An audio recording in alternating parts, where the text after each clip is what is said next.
chirurgie annulée, mais pas celle d'une meurtrière trans. Alors là, vous dites, est-ce que je suis sur démocratie participative? Est-ce que c'est quoi? C'est une fausse nouvelle d'extrême droite, quoi. Qu'est-ce que c'est que ce truc? Eh bien non, les gars. C'est dans le Journal de Montréal. Au moment où des milliers de chirurgies sont annulées dans les hôpitaux à cause de la pandémie, le gouvernement fédéral a déployé l'artillerie lourde pour des opérations de réassignation sexuelle sur 2 détenus, dont une meurtrière qui s'est déjà évadée. Le Service correctionnel du Canada a dépêché une dizaine d'agents la semaine dernière au Centre métropolitain de chirurgie, CMC, un établissement privé spécialisé dans ce genre de chirurgie. Les interventions ont été prises en charge par les autorités carcérales qui ont payé toutes les dépenses, vos taxes et vos impôts, messieurs, dames, incluant la procédure elle-même et la sécurité. Or, pendant ce temps, plusieurs hôpitaux ont dû réduire leurs activités chirurgicales jusqu'à 50 % au cours des dernières semaines en raison de la pandémie.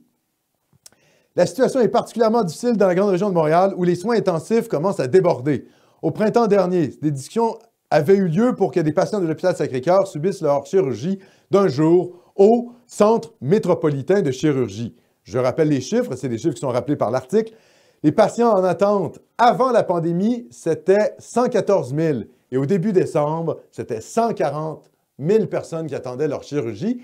Et on va prioriser des meurtriers qui veulent changer de sexe.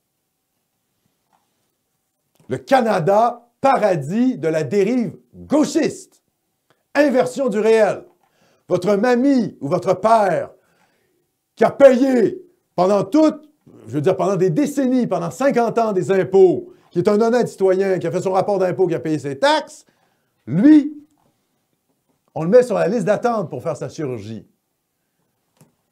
Le meurtrier qui veut changer de sexe, on l'envoie, on le priorise. Inversion de la réalité. Gauchisme. C'est hallucinant, cette histoire-là. Ça n'a pas de bon sens. On dirait une fake news d'extrême droite. Ben voilà, on dirait une fake news d'extrême droite. On dirait un truc écrit par Boris Lelay. Ben non, c'est le Journal de Montréal. C'est la réalité. Vous dites, attendez là, mais qu'est-ce que c'est que ce truc, quoi? Je veux dire, bon, ben voilà. En fait, là, c'est là où on se dit, bon, en fait, la réalité dépasse les mèmes d'extrême droite. Vous voyez, les mèmes d'extrême droite sur Internet, là, ben non. En fait, c'est toujours en deçà de la réalité. Donc, bienvenue au Canada, les gars. Ça, vous voyez, ce genre de truc, on se demande comment on en arrive à ça. Comment une société en arrive à ça? Ben, c'est le déni du réel. C'est la force de l'idéologie. C'est pour ça que je vous dis toujours, ne croyez pas au réveil populaire. Ne croyez pas que simplement les gens sont toujours mal intentionnés. Ils sont dans l'idéologie. Et le système, tel qu'il est construit, fait en sorte que les gens adhèrent à l'idéologie, ce qui mène à ces dérives-là. Hein, on est passé de, je dirais, la normalisation du transgenrisme, ou en tout cas des transsexuels, à, oui, la banalisation du transgenrisme et maintenant la promotion du transgenrisme. Donc, on passe de la normalisation à la banalisation, à la promotion. Et là, on est là-dedans. On est dans la dérive totale et absolue. Je veux dire, écoutez, le gars veut se faire changer de sexe parce qu'il est en prison, parce qu'il a commis un meurtre. Et d'ailleurs, ce type-là, il voulait se faire transférer à une prison pour femmes. Ah, non, ça n'a pas de sens, quoi. Ils nous prennent vraiment pour des imbéciles. Donc, je veux dire, mon gars, déjà, t'es chanceux d'être un meurtrier et d'être en prison parce qu'on pourrait appliquer la peine de mort. Donc, ton changement de sexe, ben, en fait, non. En fait, tu vas vivre dans ton corps que tu sens qui n'est pas le tien. Tu vois, c'est tout. C'est pas grave. Et il faut, je veux dire, à un moment donné, il faut arrêter les conneries. Donc, est-ce qu'il y a un gouvernement de droite qui peut mettre fin à ce genre de dérive-là? Harper avait essayé de réformer un peu le système judiciaire là-dessus, vaguement. Hein, il avait tenté quoi que ce soit. Ça n'avait pas mené à grand-chose. Et on voit, c'est ça le problème. La droite prend le pouvoir pendant 10 ans. Il s'agit de quelques années pour que Trudeau soit au pouvoir. Et voilà, je veux dire, c'est la continuité de la dérive, du dérapage gauchiste.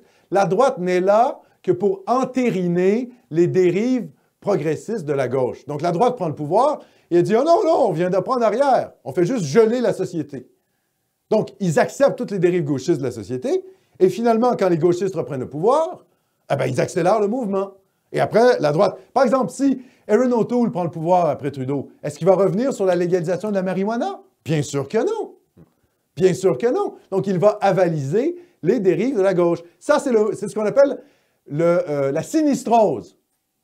Le mouvement sinistrogir. Qu'est-ce que c'est, sinistre? C'est la gauche.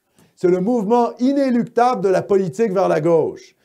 La droite d'aujourd'hui, c'est la gauche d'il y a 20 ans. C'est comme Martineau. Hein, je vous renvoie au début de ma capsule. Martineau est vu comme un homme de droite aujourd'hui. Ben, c'était un gauchiste il y a 20 ans. Donc aujourd'hui, les gauchistes d'aujourd'hui, ben, ça va être des droitards dans 20 ans. Voilà, c'est comme ça que ça fonctionne. C'est le mouvement sinistrogir de la politique. On s'enfonce toujours dans le gauchisme parce que la gauche a gagné le combat culturel. Donc, pour que ce mouvement sinistrogir s'arrête, il faut mener un combat culturel chez les élites. Il faut que les élites nationalistes aient une formation intellectuelle solide pour déjà être capables intellectuellement de se défendre contre ce gauchisme ambiant, prendre le pouvoir, et là, une fois au pouvoir, faire une véritable révolution culturelle. C'est d'ailleurs ce que n'a pas réussi à faire Trump. Et espérons, c'est ce que les pays d'Europe de l'Est vont réussir à faire. On ne sait pas, on le souhaite. En Pologne, en Hongrie, en République tchèque, etc.